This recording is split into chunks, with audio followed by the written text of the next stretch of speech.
या बातमीपत्रामधली एक अत्यंत महत्त्वाची आणि ताजी घडामोड समोर येते ती काँग्रेसच्या गोटातून। नुकत्याच झालेल्या काँग्रेसच्या एका मुंबईतल्या महत्त्वपूर्ण बैठकीमध्ये थेट असे संकेत मवियाला देण्यात आले की जर शरद पवारांना राज्यसभेवर संधी द्यायची असेल तर उद्धवना विधान परिषदेवर संधी देता येणार नाही। राज्यसभेच्या उमेदवारीमुळे मवियामध्ये शह-काटशहाचं राजकारण सुरू झालंय।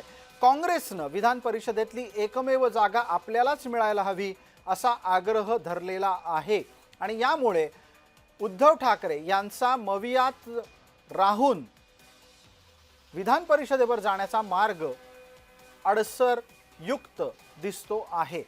हा सगळा प्रकार ताज्या घडामोडीमध्ये आहे आणि या निमित्तानं आपल्याला आपल्या सोबत ज्योत्स्ना गंगणे जोडल्या गेलेल्या आहेत, त्यांच्यापर्यंत पोहोचायचं आहे। ज्योत्स्ना, पटकन एका मिनिटामध्ये या गोष्टीचा खुलासा करा। जर शरद पवारांना राज्यसभा द्यायची असेल तर उद्धव ठाकरेंना विधान परिषद देता येणार नाही अशा स्वरूपाचे स्पष्ट संकेत जेव्हा काँग्रेस देतं त्यावेळेला उद्धव ठाकरेंसमोर पर्याय काय उरतात?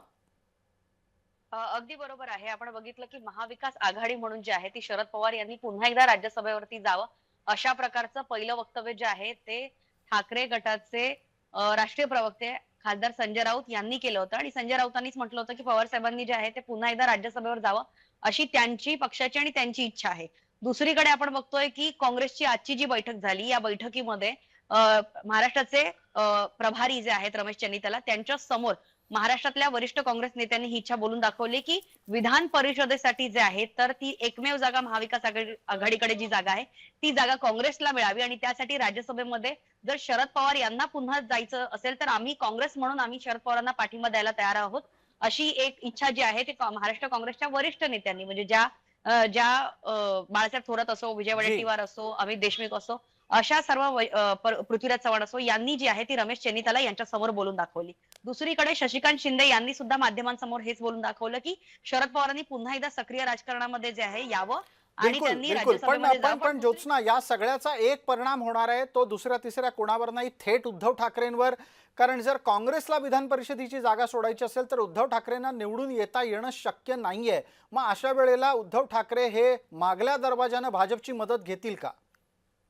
सध्या या परिस्थितीवर जी आहे ती आपण असं बोलणं की उद्धव ठाकरे नेमकं कोणाची मदत घेतील कारण आपल्याला माहितीये की स्थानिक स्वराज्य संस्थेच्या निवडणुकीच्या वेळेस जे आहे ते अनेक पक्ष म्हणजे अगदी संपूर्ण महाराष्ट्राला आश्चर्यचकित करतील करतील अशा प्रकारचे अलायन्स आपण जे जी, आहेत ते पक्षापक्षांतर बघितले होते आणि त्याचमुळे आता उद्धव ठाकरे यांना जर विधान परिषदेमध्ये पुन्हा जायचं असेल तर ते नेमकं कोणाची मदत घेतील हे जी, येत्या काळात ठरेल। मात्र सध्या जो इमिजिएट प्रश्न आहे की राज्यसभेवरती महाविकास आघाडी खरोखरच शरद पवारांना पाठिंबा देणार का? कारण शरद पवार जे आहेत त्यांनी स्वतःहून म्हटलं होतं की मी सक्रिय राजकारण म्हणजे राज्यसभा माझी जी, संपल्यानंतर मी पुन्हा सक्रिय राजकारणामध्ये जे आहे ते भाग घेणार नाही। मात्र अकाली अजित पवार यांच्या निधनानंतर जे आहे ते आता पुन्हा एकदा शरद पवार यांना राज्यसभेची सूत्र हाती घ्यावी लागतील का असा सवाल उपस्थित होतोय आणि ठीक त्यासाठी आहे, ठीक महाविकास आहे। आघाडी ज्योत्स्ना, जे आपण या सगळ्या तपशिलाकडे बारकाईनं लक्ष ठेवा, आपण परत बोलत राहू। दरम्यान अगदीच जर समजा एखादी संधी शोधायची वेळ आलीच काँग्रेसकडे तर असंही होऊ शकतं की पवार राज्यसभेवर जाणार नसतील तर तिथे काँग्रेसचा माणूस पाठवा,